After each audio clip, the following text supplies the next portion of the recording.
আমার প্রিয় বাচ্চারা, ইতিহাস দেশের হোক বা বিদেশের, সেটাই সম্পত্তি হয় যার গোড়ায় আমাদের অস্তিত্ব লুকিয়ে আছে, আমাদের আজ লুকিয়ে আছে। তার সম্মান আমাদের ততটাই করা উচিত যতটা সম্মান আমরা আমাদের ইচ্ছের প্রতি করি। যদি এরকম না হয় তাহলে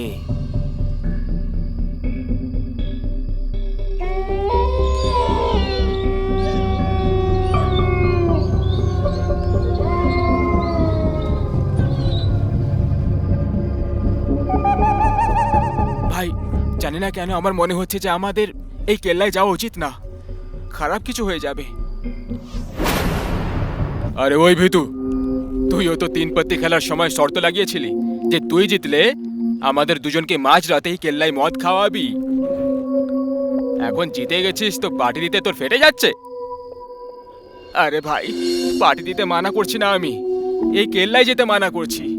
আমার কথা শোন, আমরা এই গাড়িতে বসেই খেয়ে নি। শোন, যদি তোর এতটাই ভয় লাগছে তাহলে তুই এখানেই দাঁড়িয়ে থাক, না হলে বাড়ি ফিরে যা। আমরা ভেতরে যাচ্ছি, চল। আরে ভাই, তোরা দুজনও না 1 নম্বরের চেতি। তোদের থেকে আলাদা থেকে আমি কি টিম পারবো? এই না হলে কথা, চলায়।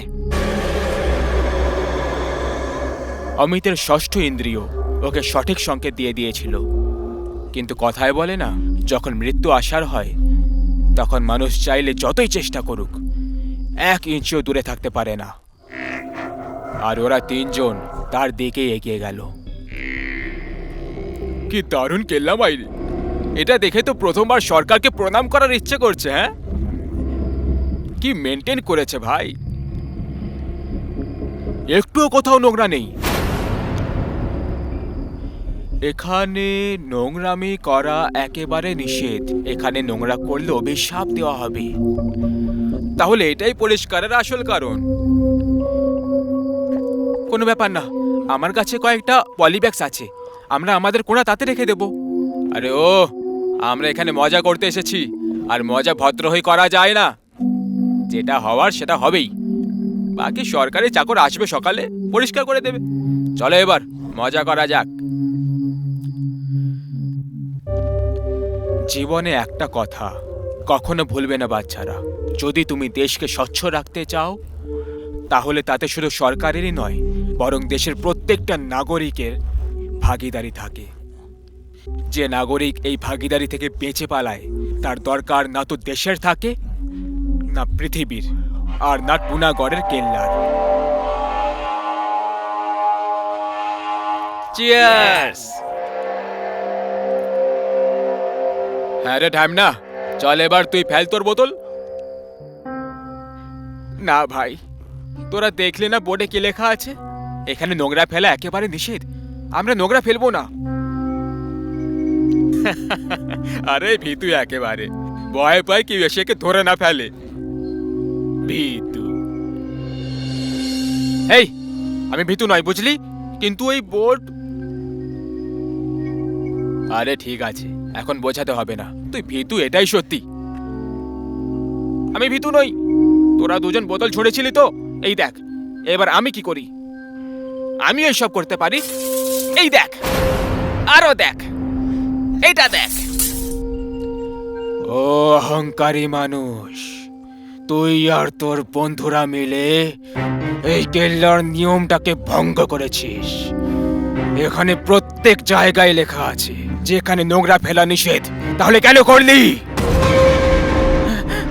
এটা কি হচ্ছে ভাই? আর এই মূর্তি কথা কি করে বলছে? আরে এটা চলছে কি করে? আরে আমি তো কিছুই বুঝতে পারছি না। কিন্তু আমি সব কিছু বুঝতে পেরে গেছি। টুনাগড়ের কেল্লায় নোংরা ফেলার জন্য তোমাদের সবাইকে মৃত্যুর শাস্তি শোনানো হচ্ছে।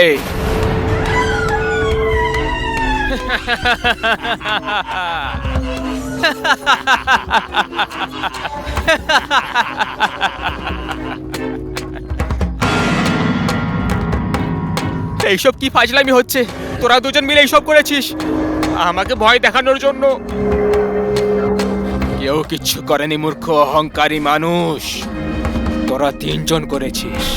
মরার জন্য তৈরি হয়ে যাও।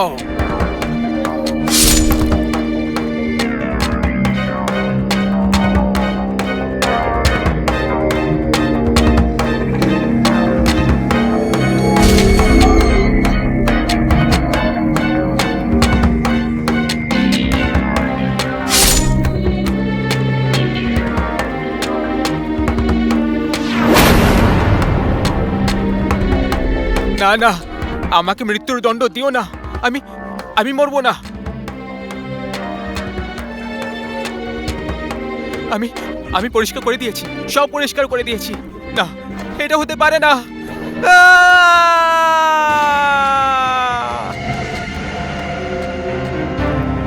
তাই আজকের পরে কোনো কেল্লায় গিয়ে নোংরা ফেলার আগে এটা ভেবে নিও, যদি ওই কেল্লা টুনাগড়ের মতো পরিষ্কারকে পছন্দ করে তাহলে তুমিও মৃত্যুর শিকার হতে পারো।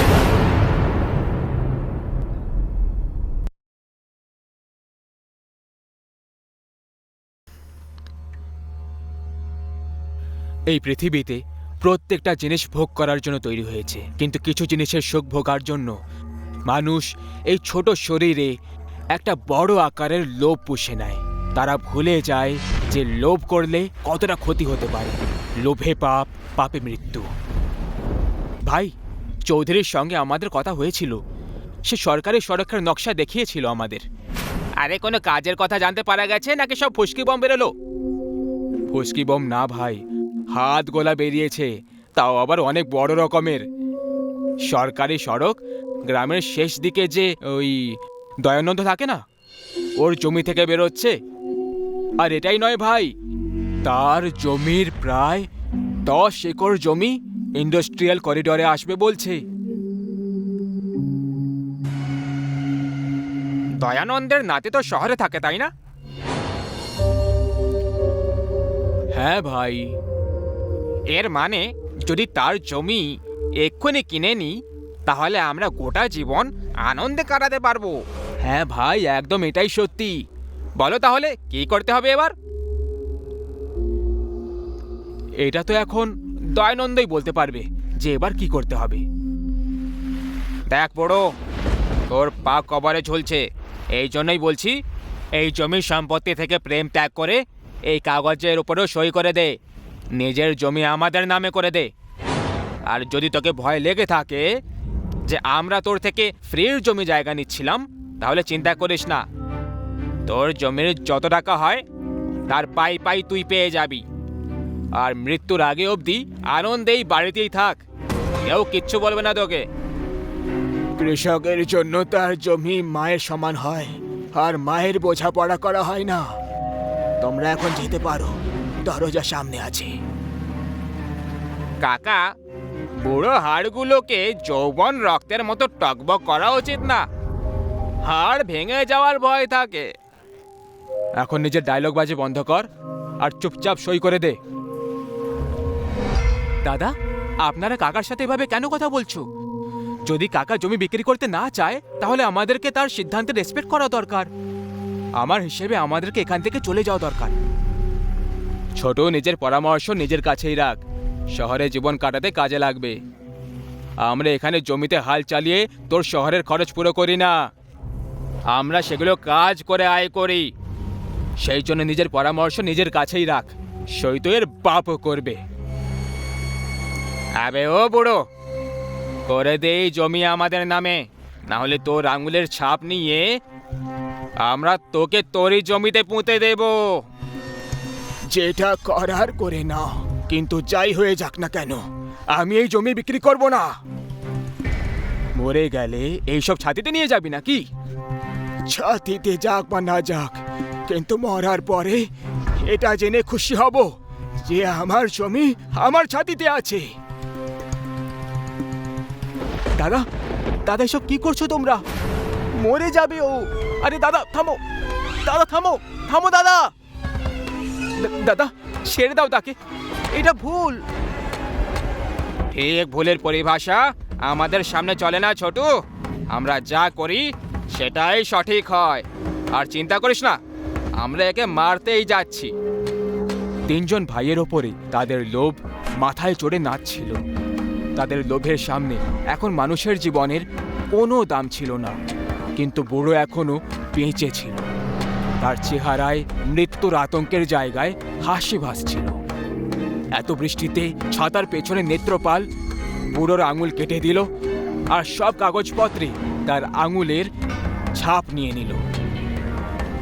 আমি আসবো, আমি ফিরে আসবো, আমি অবশ্যই ফিরে আসব। আমার জমি আমার ছাতিতে থাকবে।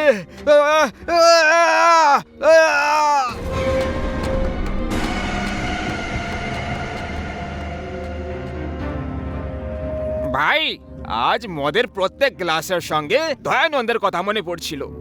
গত বছর যখন আমরা ওর জমি কেড়ে নিয়েছিলাম তখনও এরকমই আবহাওয়া ছিল। শালা কি বলছিল? আমার জমি আমারই ছাতিতে থাকবে।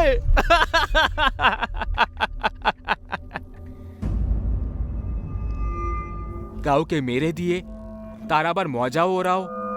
কত বাজে তোমরা সবাই। এই জীবন একটা জঙ্গলের মতো ছোট, যেখানে বাঘ সব সময় দুর্বলদের খায় আর কখনো এর জন্য দুঃখ পায় না। তোর চিন্তার সোচ অযথা একটা জায়গায় আটকে গেছে ছোটু। আগে এগো আগে। কিন্তু ভাই, ওই মরে যাওয়া হাড়গুলো একটা আরো কথা বলেছিল, আমি ফিরে আসব, আমি ফিরে আসব, আমি অবশ্যই ফিরে আসব। যদি সে সত্যি এসে যায় তখন? আরে বড়, তুই তো এই সবে একটা ব্যাগ খেয়েছিস আর কি সব জাতা কথা বলে যাচ্ছিস? হ্যাঁ, মদ খা শান্তিতে। মরে যাওয়া লোকের আবার কখনো ফিরে আসে না। আরে কিন্তু ভাবো, যদি সে সত্যি ফিরে চলে আসে তখন? তাহলে সে সব শয়তানদের শেষ করে দেবে, যেভাবে ভগবান রাম রাবণকে মেরে করেছিল। আমি বলেছিলাম না যে আমি ফিরে আসব? আমি এসে গেছি তোমাদের সবাইকে নিয়ে। না না, এটা হতে পারে না। কিন্তু কিন্তু এ তো মরে গেছিল রে ভাই। প্রাণ বাঁচাতে হলে পালাও।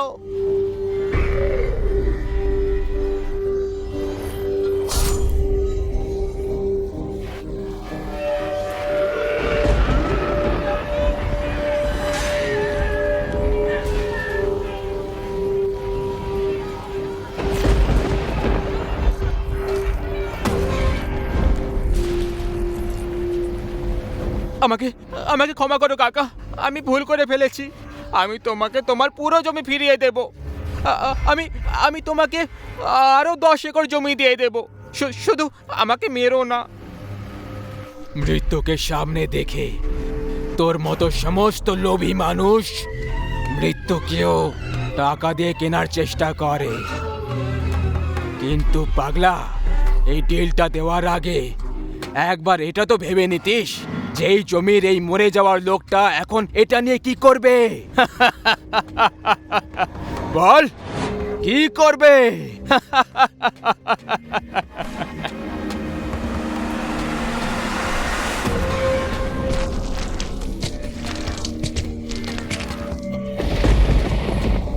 তোমাকে আমার থেকে ভয় পাবার দরকার নেই খোকা। তুমি ভালো মানুষ। কিছুদিনের মধ্যে আমার নাতি দিল্লি থেকে এখানে আসবে। আমার জমি তার নামে করে দাও, না হলে আমার জমি আমার ছাতিতেই থাকবে।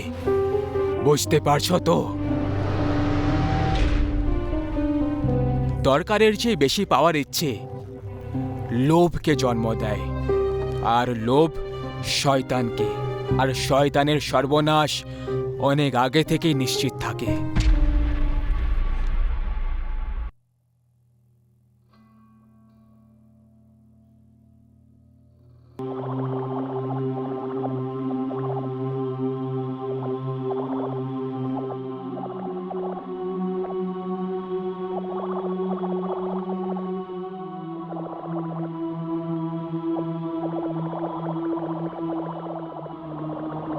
রিয়া মামনি, এবার এই খেলা বন্ধ করো আর পড়তে বসো। ধাক্কা লেগে কিছু ভেঙে যেতে পারে। আমি খাবার বানিয়ে নিয়ে আসছি। না মা, আমি এখন খেলতে চাই। এখানে নয়তো বাইরে গিয়ে খেলে নেব। আমি বললাম না এখন আর খেলা নয়, চলো পড়তে বসো। না, আমি এখন খেলতে চাই তো খেলতে চাই। অনেক জেদি হয়ে গেছো তুমি রিয়া। ঠিক আছে যাও, কিন্তু একটা শর্তে। প্রথম, যে তুমি ঘর থেকে দূরে যাবে না। আর দ্বিতীয়, কোনো অজানা লোক বা গাড়ি যদি গলিতে আসে তাহলে তখনই তুমি ঘরের ভেতরে চলে আসবে। বলো, প্রমিস করছো? আগে তুমি বলো যে তুমি এমন প্রমিস কেন করতে বলছো। কারণ বাচ্চা চুরি করা খারাপ লোকেরা শহরে ঘোরাঘুরি করছে, যারা লোভ দেখিয়ে বাচ্চাদের তুলে নিয়ে চলে যায়। সেজন্য তুমি প্রমিস করলে তবেই তোমাকে ঘরের বাইরে যেতে দেব। বলো, প্রমিস করবে কি না?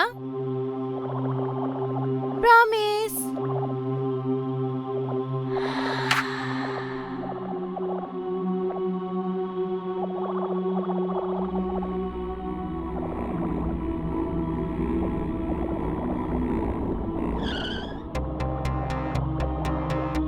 কালো ভ্যান? কালো ভ্যান তো আমাদের এলাকায় কারুর নেই। মানে এটা কোনো অজানা লোকের গাড়ি। মা বলেছিল যদি কোনো অজানা লোক বা গাড়ি গলিতে আসে তখন ঘরে ফিরে চলে আসবে। কিন্তু যদি আমি এক্ষুনি ঘরে চলে যাই তাহলে খেলবো কখন? মা নিশ্চয়ই বাচ্চা তুলে নিয়ে যাওয়ার মিথ্যে গল্প শুনিয়েছিল হবে, যাতে আমি ভয় পেয়ে ভেতরে চলে যাই। বাদ দে সব, হবে কেউ?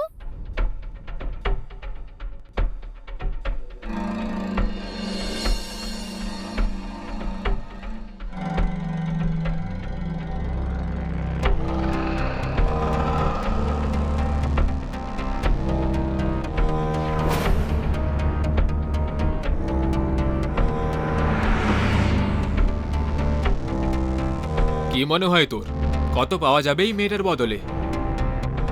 আমি 10-12 বছরের মেয়ে, 2 লক্ষ তো নিশ্চয়ই পেয়ে যাব। মুন্না, কতদিন আর এই 2-3 লক্ষের পেছনে পড়ে থাকবো? এবার একটু অন্য কিছু করা যাক। একে বেশ্যালয় বেচার বদলে একে কোনো কারাপ্ট ডাক্তারকে বেচে দিই।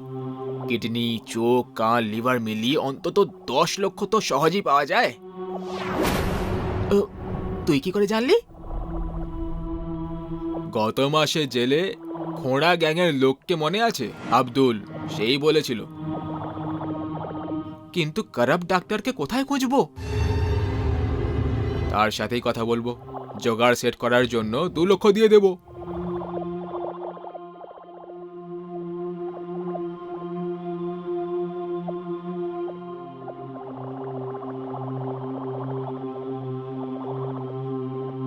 রিয়া, এসে গেলে হাত মুখ ধুয়ে নাও, খাবার তৈরি হয়ে গেছে।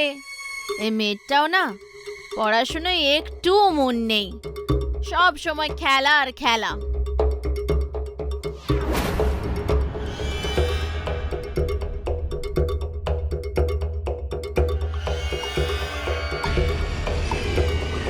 আরে, এই চুড়ি তো আমার রিয়ার। রিয়া!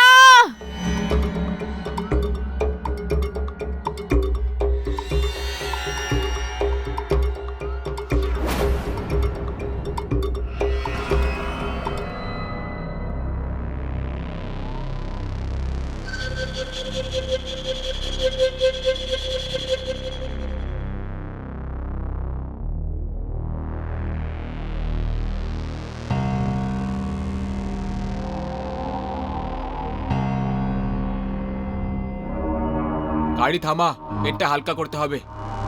ঠিক সময় থামালেই তুই। আমারও প্রেশার লাগছে ভাই। এর হাত পা বেঁধে দিই? না থাক, 2-3 ঘন্টার আগে জ্ঞান ফিরবে না।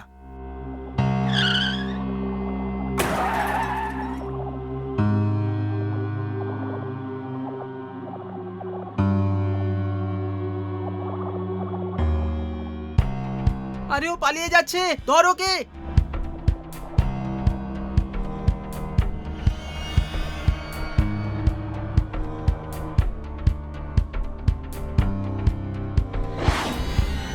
ও কোথায় গেল? শালা, আমি আগেই বলেছিলাম মেয়েটার হাত পা বেঁধে দে।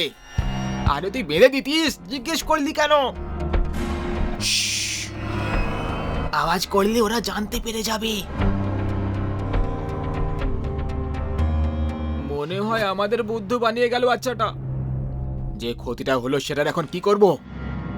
দেখ, এ নয় তো অন্য কোনো বাচ্চাকে তো পেয়েই যাব। মা বাবার কথা এড়িয়ে দিয়ে খালি জায়গায় যারা খেলতে আসে, যাদের আমাদের মতো অজানা কিডন্যাপারদের কাছে আসতে কোনো সমস্যা থাকে না। আরে গ্রামের লোকেরা জমিতে বোতল নিয়ে আসছে হবে, আমাদের দেখে ফেললে মুশকিল হয়ে যাবে। চল এখান থেকে।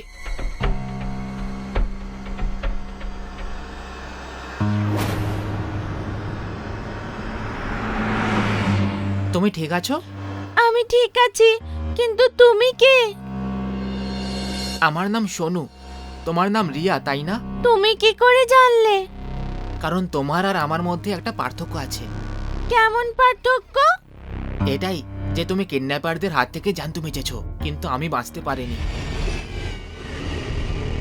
যারা আমাকে কিডন্যাপ করেছিল ওরা আমাকে অজ্ঞানের ওষুধ একটু বেশি শুকিয়ে দিয়েছিল, আর তাই আমি মরে গেছিলাম। পাগল নাকি? যদি তুমি মরে গেছো তাহলে আমার সামনে কি করে আছো?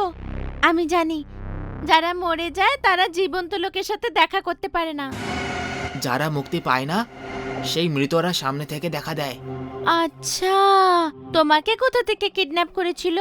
একটা নির্জন সড়ক থেকে, রাতের বেলায়। মা আমাকে বাড়ি থেকে দূরে সাইকেল চালাতে মানা করেছিল, কিন্তু আমি শুনিনি। আমি সাইকেল চালাতে চালাতে দূরে চলে গেছিলাম।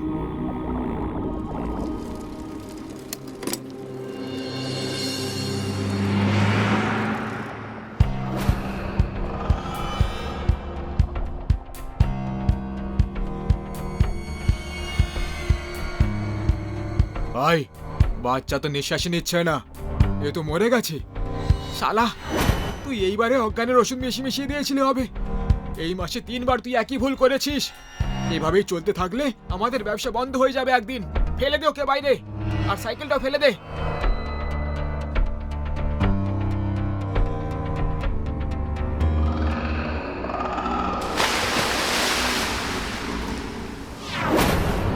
এই জায়গাতেই বদ্ধ আছি আমি, আর ওখানে আমার সাইকেল আছে। তুমি ওটা নিয়ে যাও। তোমার মা তোমার জন্য খুব কাঁদছে। তুমি কি করে? বলেছিলাম না, যারা মরে যায় তারা জীবিতদের ব্যাপারে সব কথা এমনিই জানতে পেরে যায়। যাও এবার। মরার আগে তোমার বাড়ি কোথায় ছিল?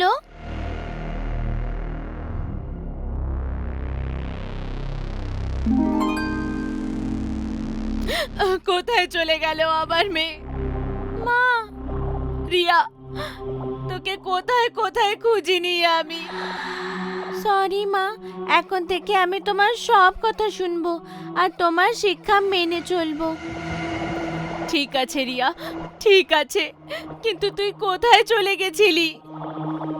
আমাকে কিডন্যাপ করে নিয়েছিল মা, কিন্তু সোনু আমাকে বাঁচিয়ে নিয়েছে।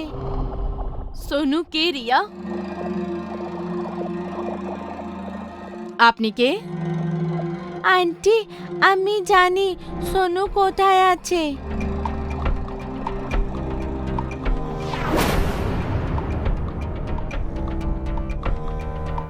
মনকে শক্ত করো সুনিতা। সোনু, আমি তোমার কথা এড়িয়ে দিয়েছিলাম মা, আর এটা সেটারই শাস্তি যে আমি এত ভালো মায়ের থেকে আলাদা হয়ে গেলাম। কিন্তু আমি কথা দিচ্ছি পরের জন্মে কখনো মায়ের কথা এড়াবো না। না সকালে না রাত্রে ঘর থেকে দূরে খেলতে যাব না, আর না অজানা লোকেদের সাথে কথা বলবো। আমি সেখানেই যাব যেখানে আমি পুরোভাবে সুরক্ষিত থাকব। আসছি মা।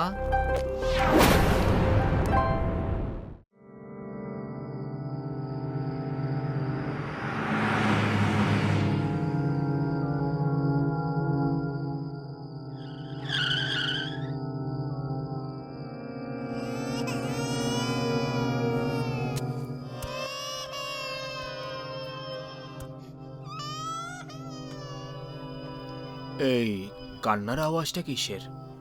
আমি দেখছি।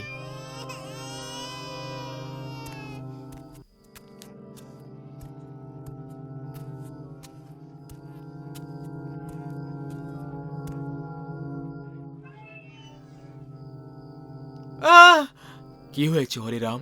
কে ওখানে?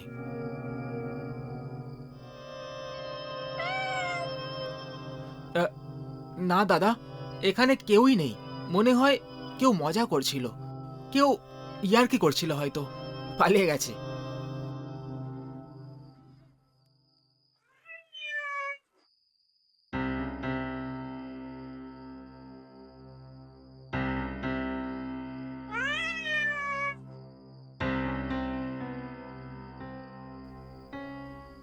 ক্ষমা করবেন আমার নতুন নতুন বধূ, আমার আসতে একটু দেরি হয়ে গেল। কিন্তু এই রাতটা এমন যে যত বেশি দেরি হয়ে যাক না কেন থাকে যৌবনই। আর এই যৌবনের চাঁদের আলো সবসময় আলোকিত হয়ে থাকে। সেই চন্দ্রমার জন্য আমি তোমার এই চাঁদের মতো চেহারাটাকে এই ঘরটাকে দেখাতে চলেছি।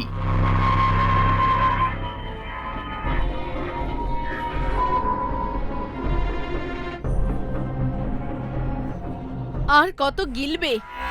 অনেক হয়েছে আজকে। চলো গিয়ে এবার শুয়ে পড়ো। আরে এত তাড়াতাড়ি কি করে শুয়ে পড়ি? আজ আমাদের ভাইজির বিয়ে হয়েছে। বিয়ের খুশিতে আজকে যদি না গেলি তাহলে কবে গিলবো? আমি তো বলছি আমার গিন্নি, তুমিও একটা দুটো গিলে নাও।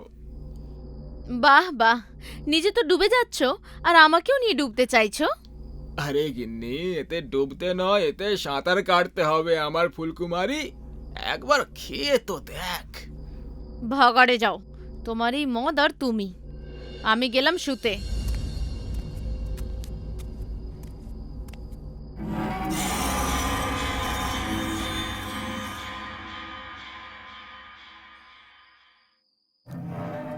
আরে ফুলকুমারী, তুমি ফিরে কেন এলে? যাও, আমাকে শান্তিতে খেতে দাও। আরে ফুলকুমারী, তোর আওয়াজের কি হলো? চিনতে পেরেছেন? চারু, তুই? আপনি আমাকে চিনতে পেরেছেন?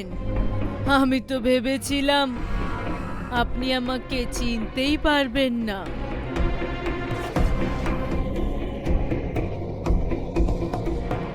চারু, না না, আমাকে ছেড়ে দাও, ছেড়ে দাও। কেন? মরতে ভয় পাচ্ছে?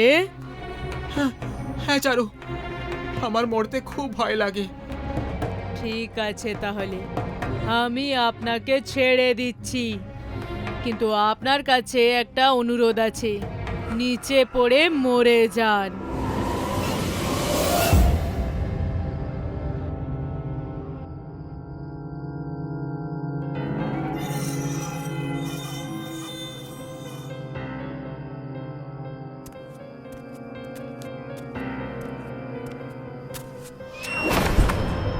কে কে ওখানে?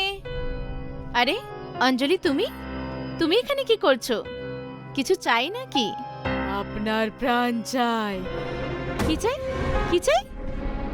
আপনার প্রাণ। চারু, তুই তুই এখানে কি করছিস? হ্যাঁ, আমি। তুই এটা কি করছিস চারু? আমি তোর কি ক্ষতি করেছি? ছেড়ে দে আমায়, ছেড়ে দে না, ছেড়ে দে। বাঁচাও, বাঁচাও, কেউ আছে? চেঁচাও, চিৎকার করো, কিন্তু কোনো লাভ নেই, কারণ যতক্ষণ আমি চাইবো না আপনার আওয়াজ এখানে কেউ শুনতে পারবে না।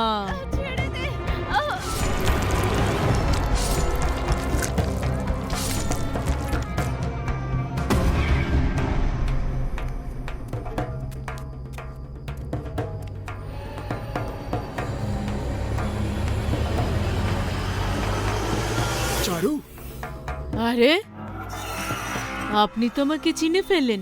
আমি তো ভেবেছিলাম যাই হয়ে যাক না কেন আপনি আমাকে চিনতে পারবেন না। এটা তো দারুণ হয়ে গেল, যা আমাকে সবাই মনে রেখেছে। কিন্তু তুমি তো মরে গেছিলে, আর তুমি এখানে কি করছো? মরে তো গেছিলাম, কিন্তু কি করতাম? প্রতিশোধ নেওয়ার জন্য আমায় ফিরে আসতে হলো। যেমনটা আপনারা করেছিলেন তেমনটা তো কোনো শত্রুও করে না। তাছাড়া আমি আপনার ভাই আর আপনার স্ত্রীকে তো মেরে ফেলেছি। এবার আপনার পালা। আপনার পর বাকি সবাইকে মেরে ফেলবো।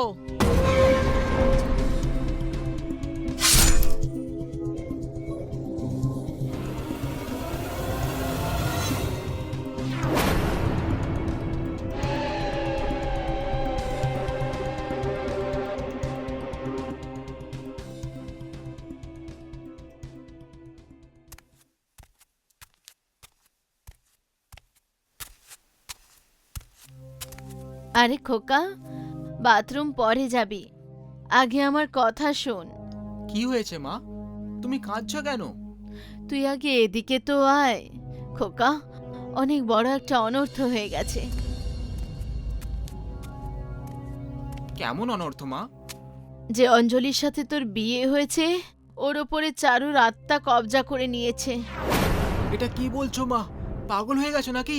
এটা কি করে হতে পারে? সত্যি বলছি রে খোকা, আমি নিজের চোখে দেখেছি। ও তোর বাবা আর তোর কাকা কাকিকেও মেরে ফেলেছে খোকা। ও আমাদের দুজনকেও মেরে ফেলবে।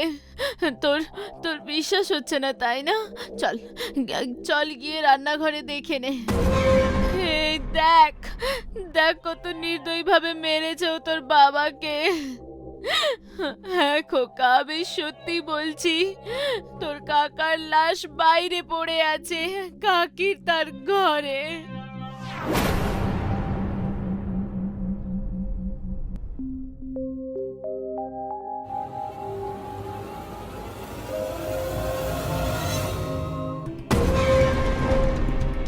হ্যাঁ মা, তুমি ঠিকই বলছো। আমি রাতেই দেখে নিয়েছিলাম অঞ্জলি অঞ্জলি নয়, একটা ডাইনি ছিল। কিন্তু ওই চেহারা দেখে আমি অজ্ঞান হয়ে গেছিলাম। সকালে উঠলাম তো সব স্বপ্নের মতো লাগলো। এখন এখন এখন আমরা কি করব মা? যদি আমরা পালাতেও চাই তো এই চারু আমাদের পালাতেও দেবে না। যদি আমরা চারুর কাছে গিয়ে ওর কাছে ক্ষমা চেয়ে নিই। খোকা, ওর আত্মা খুব রেগে আছে, যদি ও আমাকে ক্ষমা না করে তখন? সামনে কুয়ো, পেছনে গর্ত আছে মা, দুই দিকেই পড়তে হবে, প্রায়শ্চিত করতে হবে। ভুলের ক্ষমা চেয়ে নিলে যদিও আমাদের ক্ষমা করে দেয়। যেমনটা তুই বলিস খোকা, আমাদের কিছু না কিছু তো একটা করতেই হবে। চল দেখি কি হয়। অঞ্জলি, চারু! চারু, চারু মা! কি ব্যাপার, তোমরা দুজন আমাকে চিনে ফেললে? কি করে চিনবো না, আমরা একই গ্রাম থেকে উঠে এসেছি মা। তোমাকে তো আমি নিজের কোলে বসে খেলিয়েছি চারু মা। মা নয় বৌমা, যদি তোমরা ভুলে গিয়ে থাকো তাহলে আমি নিজের রাম কাহিনী নিজের মুখ দিয়েই শুনিয়ে দিচ্ছি। শোনো, আমার আর বিকাশের বিয়ে কিছু মাস আগে হয়েছিল, কিন্তু বিয়ের পরেই তোমরা আমাদেরকে বাবার কাছে ছেড়ে শহরে চলে এলে, আর আমাদেরই যৌতুকের টাকায় ব্যবসা দাঁড় করিয়ে ধনী হয়ে গেলে, আমাদেরই ভুলে গেলে। না চারুমা, আমরা কিছুই ভুলিনি। আমাদের তো তোমাদের আনতে আসার কথা ছিল, কিন্তু ততক্ষণে অনেক দেরি হয়ে গেছিল চারুমা। ও, এখন তোমরা সবাই ইমানদার হয়ে গেলে, আমি ভুল চিন্তাধারার কারণে মরে গেলাম না? যদি তোমরা ঠিক সময় চলে আসতে তাহলে আজ আমি আর আমার বাবা বেঁচে থাকতো। মিথ্যে বলে তো তুই মানুষকে দুর্বল করতে পারবি বুড়ি, কিন্তু আমাকে নয়। আমাদের সবার টাকার লোভ আমার পুরো পরিবারকে শেষ করে দিল। জানিস কি তুই এটা? জান কি তোমাদের সবার জন্য পুরো গ্রামে আমাদের বদনামি হলো। আমি যেখানেই যেতাম তো সবাই দেখে হাসতে থাকতো, মজা করতো। আমাকে স্বামী ছাড়া মনে করে ছেলেরা নোংরা নোংরা কথা বলতো, ইশারা করতো। এই বদনামির ভার আমার মা বাবাকে মেরে ফেললো, আর তারপর আমাকে। আর আমি মরার পরেই তুমি দ্বিতীয় বিয়ের জন্য তৈরি হয়ে গেলে। কত টাকা নিয়েছো এই অঞ্জলির থেকে বলো? 9 লক্ষ ক্যাশ, একটা গাড়ি, একটা বাইক, ফ্রিজ, টিভি, সব। কিন্তু যদি তুমি বলো তাহলে আমরা সব ফেরত দিয়ে দেবো চারু। শুধু আমাদের ক্ষমা করে দাও।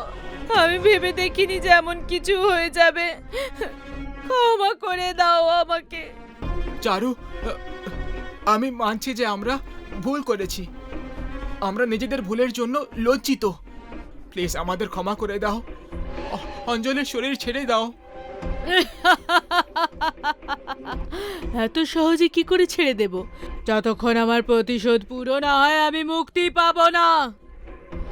আর মুক্তি পাওয়ার জন্য তোমাদের দুজনের মরাটা খুব জরুরি। না চারু মা, একটু তো দয়া দেখাও।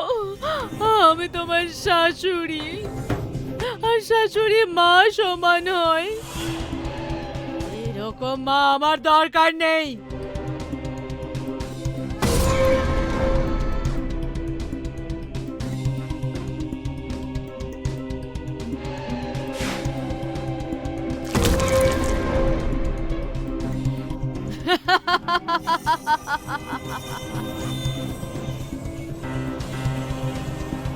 আমি জানি যখন তোমার জ্ঞান ফিরবে তখন তোমার সামনে হাজার হাজার প্রশ্ন থাকবে।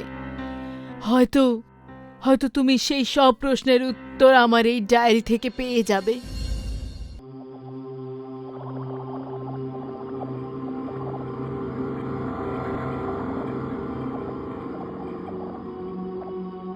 ভাই, তোরা কি জানিস আমার মাথায় একটা দারুণ গল্প ঘুরে বেড়াচ্ছে, শোনাবো নাকি? মনে হচ্ছে তোর একটু বেশি হয়ে গেছে। না না না ভাই, তোর দিব্যি কিচ্ছু হয়নি আমার। আর এখনো তো একটাই বোতল খেয়েছি। তোর ভাই তো একবারে 10টাও শেষ করতে পারে। হ্যাঁ, তোরা শুধু এবার আমার গল্পটা শুনে নে। ভাই, তোর কাছে হাত জড়ো করছি, তুই কিচ্ছু বলিস না। তুই একটু চুপ কর আর পরের বোতলটা খোল। তোর এই বাজে গল্প শুনে আমার মাথা আমি খারাপ করতে চাই না। আরে গল্প তো আমাদের এই সবার ভাই মোহিত ভাই ভেবে রেখেছে। যখন সেটা হবে না, বাহুবলীর রেকর্ডও ভেঙে দেবে। এইভাবে ফিল্ম তৈরি হয় নাকি? আরে বাবা, হিরো হিরোইনও তো লাগবে, টাকা লাগাবে এরকম প্রডিউসারও তো চাই। আরে শোন, আমার নাম মোহিত রে। প্রডিউসার তো এমনি জোগাড় করে ফেলবো। আর হিরো হিরোইনের ব্যাপারটা, হিরো নিয়ে নেবো যে কাউকে। আর হিরোইন তো আমাদের প্রিয়াই হবে। ও শিট, প্রিয়ার কথা বলতে মনে পড়লো, ও তো আমাকে আজ ওর বাড়িতে ডেকেছিল। আমি যাচ্ছি, এর পরেরটা তোরা দুজনে দেখে নে। বাহ গুরু বাহ, প্রিয়ার কথা মনে হতেই আমরা বন্ধুরা পর হয়ে গেলাম। আরে ভাই, সুন্দরী মেয়েরা এরকমই হয়ে থাকে। আর সেই চক্করে ভালো বন্ধুও শত্রুই হয়ে যায়। মানে নিজের সবাই পরপর মনে হয়। আরে ইমোশনাল অত্যাচার কাকে করছিস? পানের মতো চিবিয়ে না থুতু ফেলে দেবো। সাবধানে কথা বল। তোর এই হাসির পেছনে রাগ লুকিয়ে রেখেছিস। ফালতু কথা কিন্তু বুঝে শুনে বল ভাই। তোরাও তো যাস, হ্যাঁ, কখনো এখানে কখনো ওখানে। হ্যাঁ, আমি কখনো আটকেছি নাকি? না তো। এবার যখন আমি যাচ্ছি তখন রেগে যাচ্ছিস কেন? হায় হায়, ওর মুখটা তো দেখ একবার। খুশিতে ওর গাল একেবারে গোলাপি হয়ে যাচ্ছে ভাই। ভাই, আমি তো প্রিয়াকে ভোজপুরি সিনেমার নাম্বার 1 হিরোইন বানাতে চাই। ও যদি একবার একটু ওর কোমরটা দোলায় না, তাহলে গোটা ইন্ডাস্ট্রি যেন দুলে ওঠে একেবারে। আইটেম বোম তৈরি করতে চাই আমি ওকে ভাই, মন থেকে। বোম তো প্রথম থেকেই ভাই, তুই যদি একটু শিখিয়ে পড়িয়ে নিস তাহলেই ও রেডি হয়ে যাবে। আচ্ছা ভাই, একটা কথা বল, দিব্যি খেয়ে বলবি, আমাদের সকলের দিব্যি রইল। তুই ইদানিং প্রিয়ার ওপর খুব ইন্টারেস্ট দেখাচ্ছিস, ব্যাপারটা কি গুরু? দেখ ভাই, তোরা না হাসবি না। ব্যাপারটা হলো এটা যে আমি প্রিয়াকে অদ্ভুতভাবে ভালোবাসতে শুরু করেছি। বোতলের দিব্যি, ওর মধ্যে তোদের বৌদি হওয়ার 36টা গুণ রয়েছে ভাই। আরে সেসব তো ঠিকই আছে, কিন্তু তুই তোর নিজের মধ্যে রাক্ষসটাকে কি করবি? বিয়ের কিছুদিন পরেই যদি ও জেগে ওঠে তাহলে? আরে তখন এটা তখন বুঝবো। আপাতত তো আমাকে এখন প্রিয়ার কাছে যেতে হবে। আরে ভাই তুই যা, কিন্তু যাওয়ার আগে ভাই প্রিয়ার অ্যাড্রেসটা আমাদেরকে অন্তত দিয়ে যা। একদিন নয় ওর সাথে দেখা করে তোর একটু প্রশংসা করে দেব যে তুই কত ভালো। হ্যাঁ ভাই, ভীষণ বাজে তোরা, জানিস তো। এনিওয়েজ, লাল চক, বাংলো নাম্বার 4। চল এখন tata, bye bye, good night.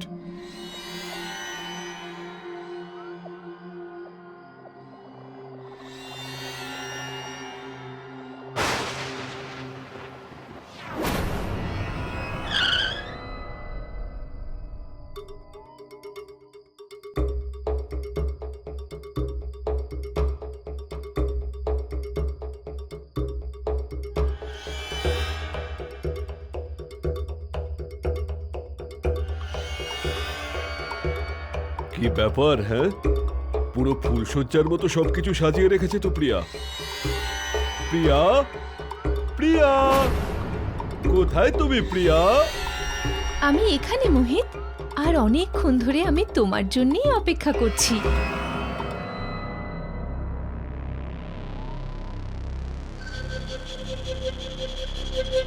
প্রিয়া, আমি তোমায় বলে বোঝাতে পারবো না তোমার এই ওয়েলকাম আমাকে কত খুশি করেছে। আমি সারা জীবন এই ওয়েলকাম ভুলতে পারবো না। ভোলার জন্য বেঁচে থাকলে তবে তো ভুলবে। এ তো ইন্দু। আমি ইন্দু। তোমার কি মনে হলো তুমি ফোনে এতদিন ধরে প্রিয়ার সঙ্গে কথা বলছিলে?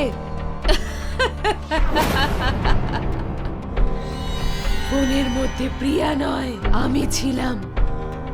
আর এটা আমার বাড়ি, যেখানে থেকে আমি মডেল হওয়ার অনেক স্বপ্ন দেখেছিলাম, যেটা তুমি নষ্ট করেছো।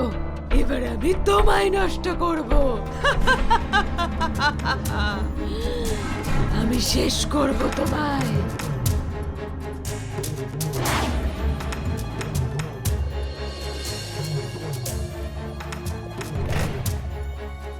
ইন্দু, আমাকে ছেড়ে দাও, ছেড়ে দাও আমাকে, আমায় ক্ষমা করে দাও।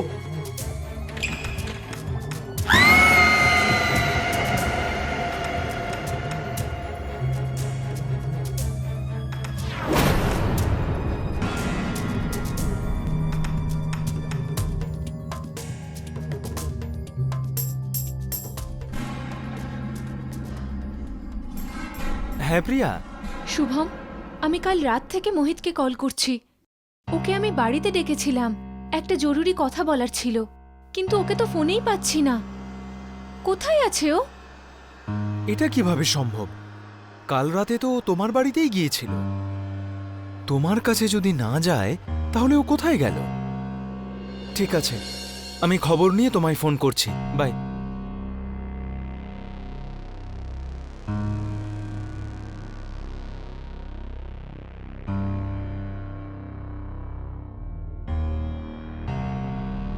আরে তুই, ভালো হয়েছে তুই চলে এসেছিস।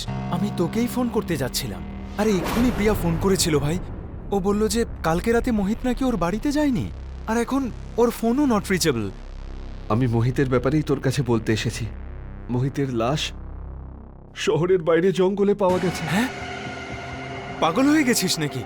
তুই সাত সকালে বোকা বানানোর জন্য আমাকেই পেলি নাকি? হ্যাঁ, সত্যি বলছি ভাই, মোহিত মারা গেছে, ওকে খুন করা হয়েছে। খুন? আমি তো কিছুই বুঝতে পারছি না। ওর এমন কোন শত্রু থাকতে পারে যে ওকে এত নিষ্ঠুরভাবে খুন করেছে? চল আমরা প্রিয়ার কাছে যাই। ও যাই বলুক না কেন, কিন্তু আমার মনে হয় আমাদের প্রশ্নের উত্তর ওর বাড়িতেই লুকিয়ে আছে।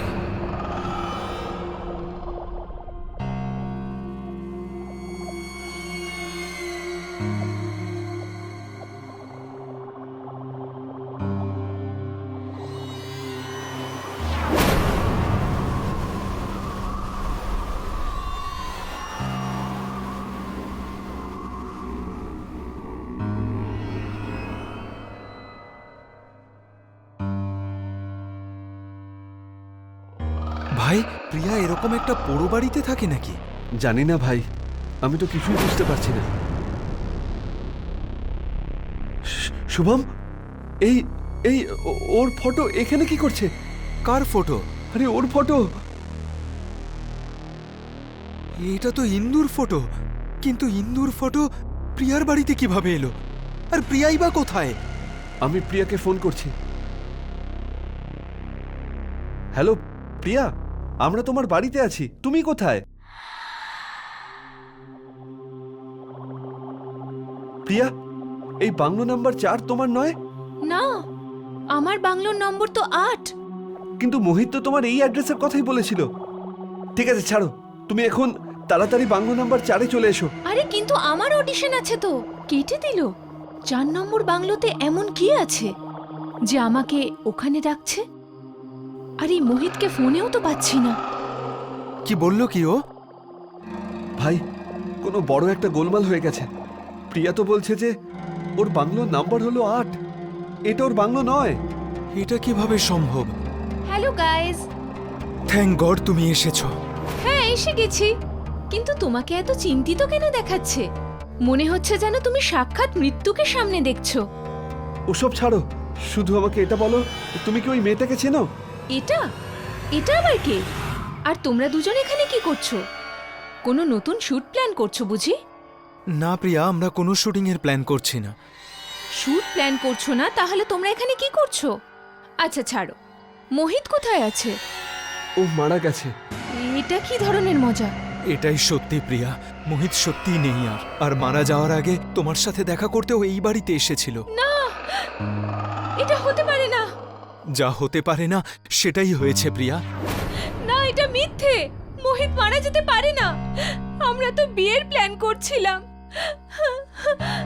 নিজেকে সামলাও প্রিয়া, যেটা হয়ে গেছে সেটাকে তো পাল্টানো যাবে না। তুমি তোমার বাড়ি যাও, আমাদের একটা জায়গায় যেতে হবে।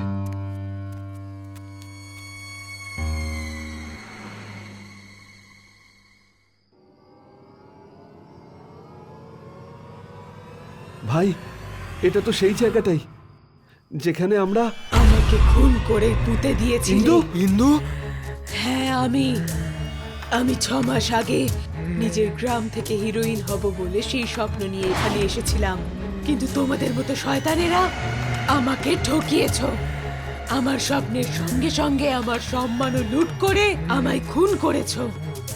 এবার তোমাদের পালা। কখনো কোনো মেয়ের সম্মান নিয়ে যদি খেলো, তার আত্মা তোমাদের মতো শয়তানদের কখনো ছেড়ে কথা বলবে না, প্রাণে মেরে ফেলবে।